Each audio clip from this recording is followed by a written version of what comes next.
Video के अंदर मैं आप लोगों को अपना सिंसियर पॉइंट ऑफ व्यू दूंगा, क्योंकि मैंने ना ही कोई वीजा बेचना है और ना ही मैं इस बिजनेस के अंदर हूं, क्योंकि मैं आप लोगों को वो चीज बता सकता हूं जो अभी एक्चुअल के अंदर हो रही है, और ताकि आप लोगों को उससे हेल्प मिले। ना कि मैं आप लोगों को बताऊं मैं आपको ये काम करके दे दूंगा, वो काम करके दे दूंगा। वो जो चीज होती है आई थिंक उसके अंदर हमारा बिजनेस पॉइंट ऑफ व्यू भी आ जाता है। तो इसलिए मैंने जितने भी अपने रिसोर्सेज से कंफर्म किए चीजें, उसके अंदर जो वीजा अप्रूव्ड हो रहे हैं, जो वीजा रिजेक्ट हो रहे हैं, जो ऑप्शन आपके पास अवेलेबल है या जो ऑप्शन आप अभी ट्राई कर सकते हैं, सारी चीजें इस वीडियो के अंदर डिस्कस होंगी। अगर कोई भी चीज अगर आप लोगों को कंफ्यूजिंग लगती है, कोई ऐसा क्वेश्चन जो आप लोगों ने पूछना है, कमेंट के अंदर ड्रॉप करें, मैं आप लोगों को रिप्लाई दूंगा या नेक्स्ट वीडियो के अंदर इंशाल्लाह वो चीज कवर कर दूंगा।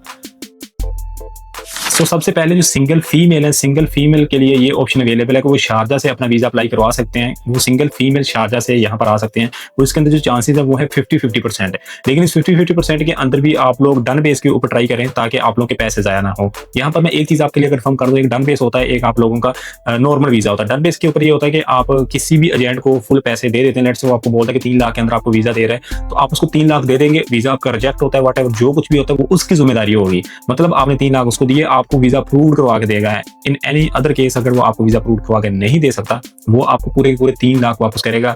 इट डज नॉट मैटर कि वो 2 बार वीजा रिजेक्ट हुआ, 3 बार वीजा रिजेक्ट हुआ, उसके ऊपर कितनी फीस लगी, वो उसका अपना मसला है। ठीक है, इसको डन बेस बोलते हैं। अगर नॉर्मल वीजा की हम लोग बात करें, उसके अंदर बेसिकली ये होता है कि आप उसको 50,000 या 60,000 रुपये पाकिस्तानी दे देंगे, तो वो आप लोगों का वीजा जब रिजेक्ट हो जाएगा, उसमें से तकरीबन 10,000 15,000 वो आपका जो है कट कर लेगा। इससे ज्यादा भी कट कर लेते हैं लोग। जितनी बार आपका वीजा रिजेक्ट होगा, उतनी बार उसके जो चार्जेस हैं वो कट हो जाएंगे आप लोगों की उस अमाउंट से। लेकिन डन बेस के अंदर ये चीज नहीं होती, वो आप लोगों को वीजा अप्रूव करवा के सब कुछ उनकी जिम्मेदारी होती है, वो आपको सब कुछ करवा के देते हैं। सिंगल फीमेल के लिए शारजा से अभी तक ऑप्शन जो अवेलेबल है वो 50-50% चांसेस है। जितने भी लोगों से मैंने कंफर्म किया, उन्होंने ये बोला कभी वीजा इसके अप्रूव हो जाते हैं, कभी इसके वीजा जो है वो रिजेक्ट हो जाते हैं। नंबर 2 के ऊपर अगर दुबई की मैं बात करूं, 45 ईयर प्लस सिंगल फीमेल जो है और 50 प्लस की एज जो है, वो सिंगल मेल जो है वो दुबई से उनके विजिट वीजा इजीली अप्रूव्ड हो रहे हैं। मतलब अगर आप लोग दुबई का वीजा चाहते हैं, आप 45 ईयर से ज्यादा अगर आपकी एज है और आप फीमेल हैं, और अगर आप मेल हैं और 50 प्लस ईयर आपकी एज है, तो आप लोगों का दुबई से वीजा इजीली लग जाएगा। कोई ट्रैवल हिस्ट्री कुछ भी नहीं रिक्वायरमेंट। जितने भी मैंने लोगों से चीजें कंफर्म की, उन्होंने मुझे ये चीज बोली है कि इसके अंदर आपकी ऑलमोस्ट 90% या आप इससे भी ज्यादा की जो है रेशो बोल सकते हैं। कोई बाई चांस एक वीजा रिजेक्ट हो जाए।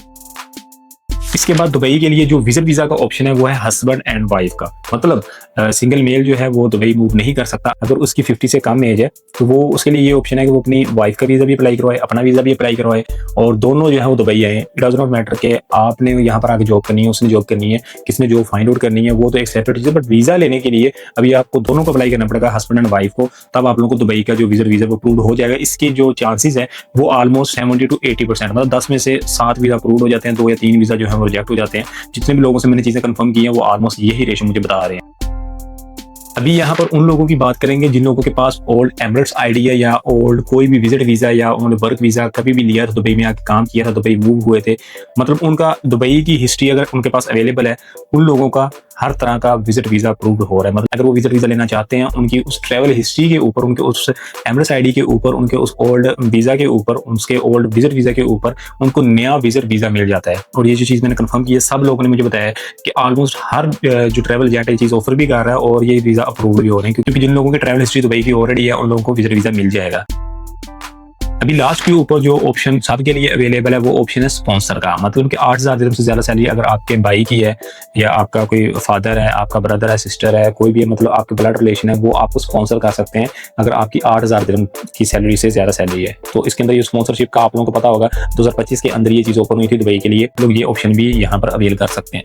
अभी इस वीडियो की लास्ट के ऊपर मैं आप लोगों को वर्क वीजा का बताऊंगा कि वर्क वीजा की आजकल की क्या सिनेरियो चल रहे हैं। तो बेसिकली वर्क वीजा जो है लोकल के हाउसमेड के वीजा होते हैं। मतलब कि आप लोग देखते हैं कि 2 या 3 तरह के वीजा होते हैं, जिसके अंदर एक फ्रीलांस वीजा आ जाता है, एक मेनलैंड का आ जाता है, एक लोकल का वीजा आ जाता है, मतलब कि जिसको हम लोग अरबी के घर का वीजा बोलते हैं। तो आप जो भी बोलते हैं डोंट नो, बट जो लोकल के घर का वीजा होता है वो आजकल अप्रूव हो रहा है। मतलब उसको हम लोग वर्क वीजा बोलते हैं, 2 साल का ही परमिट होता है, उसको लोग यहाँ पर आगे शिफ्ट करवा लेते हैं। वो तो एक सेपरेट कहानी है, बट मैं आप लोगों को एक सिनेरियो बता रहा हूँ कि मतलब जो कि एक मेनलैंड का वीजा, मतलब अगर आपने दुबई का वीजा लेना आपको नहीं मिलेगा। फ्री जोन का अगर आप वीजे की बात करें, वो मेरे ख्याल से तकरीबन 30% चांसेस है कि वीजा आपका अप्रूव हो जाएगा, 70% चांसेस है कि आपका रिजेक्ट हो जाएगा। लेकिन अगर मेनलैंड की बात सकते हैं मेनलैंड के अंदर अगर 90% चांसेस ये है कि वीज़ा आपका रिजेक्ट हो जाएगा, 10% चांसेस है कि आप लोगों का वीज़ा अप्रूव्ड हो जाएगा। अगर मैं वो जो थर्ड कैटेगरी मैंने आपको बताई थी कि आप लोकल के घर का जो वीज़ा है वो अगर लेना चाहे मेड का, उसके माली का या वर्कर का, वाटर सो जो भी है, तो वो चांसेस है उसके अंदर कि आप लोगों के 80% अप्रूव हो जाएगा और 20% जो है वो रिजेक्ट हो जाएगा। तो ये जितनी भी चीज़ें मैं आप लोगों को बता रहा हूँ, ये कोई तुक्के से नहीं बता रहा, ना ही मैंने यूट्यूब से जाके देखी है। ये जितनी भी चीज़ें हैं वो सारी की सारी मैंने अपने जितने भी दोस्त हैं यूएई के अंदर कंटेंट क्रिएटर भी हैं जो कि इस फील्ड के अंदर है, बिकॉज वो कैमरा के अंदर वो चीज़ें नहीं बता सकते क्योंकि उनका बिजनेस का इशू होता है। तो मैंने वो सारी की सारी चीज़ें इसलिए बताई हैं कि मैं आप लोगों को सिंसियर पॉइंट ऑफ व्यू दे सकूँ, जो चीज़ें आज करंट सिनेरियो के अंदर चल रही हैं वो मैं आप लोगों को बता सकूँ। तो होप सो जितनी भी चीज़ें मैंने आप लोगों को बताई हैं सारी की सारी आप लोगों को इन्फॉर्मेटिव लगी होंगी। अगर कोई भी चीज़ स्किप होगी आप कमेंट कर दें, I will try my best कि मैं उस टॉपिक के ऊपर नेक्स्ट वीडियो रेडी कर सकूँ। तो इंशाल्लाह ताला नेक्स्ट वीडियो में आप लोगों के साथ मुलाकात होती है, तब तक के लिए